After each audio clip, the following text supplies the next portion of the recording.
So really happy to have you here, Benjamin. And Dr. Maureen, I want to make sure I'm pronouncing it right, Kamane Kimenie, who's the Deputy Head of the NTLD Program and MDR TB Program Manager within the Kenya Ministry of Health. So she has a ton of experience, particularly on the EIS systems. We have Honorable Ahmed Sheikh Mohammed, who is the County Minister for Public Service and Health Services in the newly formed decentralized Kenyan government system for the Mandera County government in northern eastern Kenya. He, in his role, is deeply engaged on partnerships. So without much delay, I'd like us to get started with the co-presentations. And I really think if the previous panel was any evidence, we really need to have enough time for discussion. So I'm going to be very requesting, and I will call out when time is up for presentation, because keep the presentations short and succinct so that we can actually have a good discussion. So let's start right here now, Frans, with. I'm nervous now that I Thank you very much, Renuka. Thank you to the conference organizers also for the opportunity to be here and to share some of our views and experiences. Ours is not, Tim and my one, is not so much in terms of past experiences of public-private partnerships. We have a partnership at the moment, and we're moving forward with an initiative that we're going to work on the African continent in terms of food and nutrition security, and where we specifically think that food and nutrition brings agriculture and health together in that context, so it's equally important. But we also focus on some of the principles which we at the University of Pretoria and at other universities in South Africa have learned from over the years in terms of partnerships. Future Africa has a specific aim to provide a platform for dynamic programming on new frontiers of research and development, with a special focus on adaptability and resilience, and to co-design systems with our private sector partners for sustainable and equitable development of the continent. That's the specific focus and aim of the new initiative that we're developing at the University of Pretoria called Future Africa. The key elements in achieving this focus is multi- and transdisciplinarity, capacity development, partnerships, as we have mentioned, and innovation. We focus on connecting people and ideas through the Ideas Lab, dialogue and leadership training to develop capacity on the frontiers of research through multidisciplinary and transdisciplinary teams with support from mentorship and social interaction, but eventually to make an impact through innovation of the partnerships and based on research excellence. This really provides opportunities for global impact. This is the areas in which we mainly focus: protecting of human rights, governance and development, bio-based economy and life sciences, including food, nutrition and health, in transdisciplinary approaches with the potential opportunities for impact and aligned with all 17 the Sustainable Development Goals. I've mentioned the importance of food and nutrition in terms of health and health-related outcomes. And I think more than any other sector, agriculture is the common thread that really holds the 17 Sustainable Development Goals together, as is the opportunity or with health-related issues. This specific partnership is between Future Africa and Isizwe, which is represented here by Tim today, and we're working on 4 African countries. You can see the four countries where we will be working there through free internet zones that Isizwe are providing, and for food and vegetable increase towards healthy diets and healthy nutrition. What we will do, when we will do it, why we do it, who and where, some of the questions that we will be answering in terms of data, information, knowledge, research, monitoring, evaluation and learning. And this leads to powerful government, donor and private sector partnerships for sustainability. Very briefly, the building blocks from our past experience for effective partnerships includes relevance. I think there was a lot of discussion yesterday in terms of trust, in terms of bond, which some of the colleagues have referred to, the effectiveness, which was emphasized this morning again in Renuka's focused approach. Many of the principles and building blocks here are similar to the ones that came through this morning. Efficiency in terms of the selection of an appropriate operating model, the allocation of resources, but most importantly, sustainability in terms of outcomes, to value, reflection, and learning. This is exactly what we also are doing here, to motivate the partners and to develop and implement a sustainability plan. And then obviously impact, which is directly linked to the existence of success factors. And the presence of these success factors can help a knowledge partnership to achieve its goals. So the presence of these success factors that we have mentioned earlier or referred to earlier very briefly is critical in the development of the successful partnerships. Thank you. Excellent and good time. So we have our next speaker. Tim, you want to expand on this?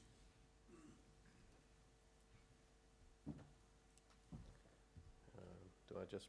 The pointer, you just use this here. Okay. And that's just the point. All right, so what I'd like to do is just to go into a bit of depth on the Fizz for Food that Frans mentioned about the free Wi-Fi that we put in and really what impact that can have, because I think we're really only just beginning to realize the value of what we've created. So in South Africa, we've got 50 million people. 35 million of those people have got no easy access to the internet. In fact, they call South Africa the world in one country. It pretty much maps the world. The two-thirds, one-third. Two-thirds of the world's people don't have easy access to the internet. That has a real impact on getting a decent education. It has an impact on getting a job. It has an impact on the social. You become disconnected. In fact, as we move forward in the world, I see it that the rich and the poor are going to almost be defined by those who have Wi-Fi and those who don't. So the reality of where the people are living is pretty much like this. And what we then went to do is to create a network that connected them and gave them an opportunity to uplift in life. The connectivity problem that we have in South Africa, we've got plenty of bandwidth, but it all goes underneath the road. It all goes straight past the poorer areas in South Africa. And this is a classic example of a school quite close to where I live, where we've got a computer lab, lots of computers that someone donated, completely unconnected, but you literally turn around and there's fiber. And it's just, for various reasons, you have these rivers of bandwidth going right past the thirsty people that need it. And that's where we put in, where Wi-Fi comes in key. So, what did we do? Well, Project Isizwe, we wanted to develop free Wi-Fi for South Africa. And we started with where Frans lives, Pretoria, or Tshwane as it's called now. And we had a very, very receptive mayor. And he enabled this project to go, and he put a lot of the funding behind it. And his vision is by 2017, everyone in Tshwane should be in walking distance of internet access. And we're pretty much on target with that vision. What we found is that people are absolutely hungry for free internet. James, who's the key technical architect, he put one of we call them fizz boxes, free internet zones. So we put one of the fizz boxes out, and he'd made a mistake in configuring it. And the people were so excited. In fact, they dance as he comes down the street and they see our vans. The people dance when they see us bringing the internet out. He put the fizz box up, but he'd configured something wrong. And it was only later at night that he realized that he'd done something wrong. And he got on at 1 a.m. and corrected the configuration, and suddenly the internet worked. And this is what he found, is 22 seconds after he lit that box up at 1 a.m. on a Monday morning, people were logging on. And he thought, that's amazing. What are the people doing? And he went into detail, and he found that's what they were doing, looking for jobs. So we've got a video now.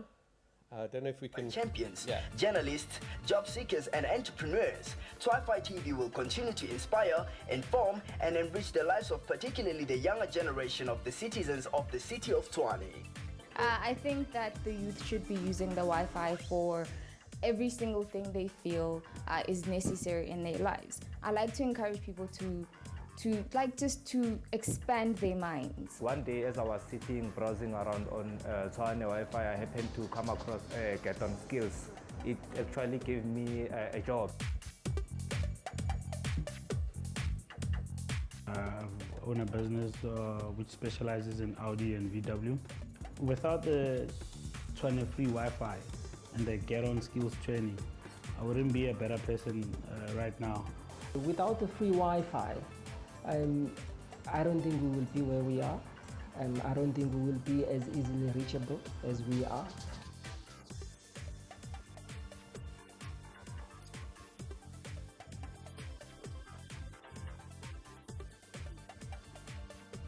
We need to connect to the Wi-Fi, especially to the young people. Let's do this. Let's go. I'm for it.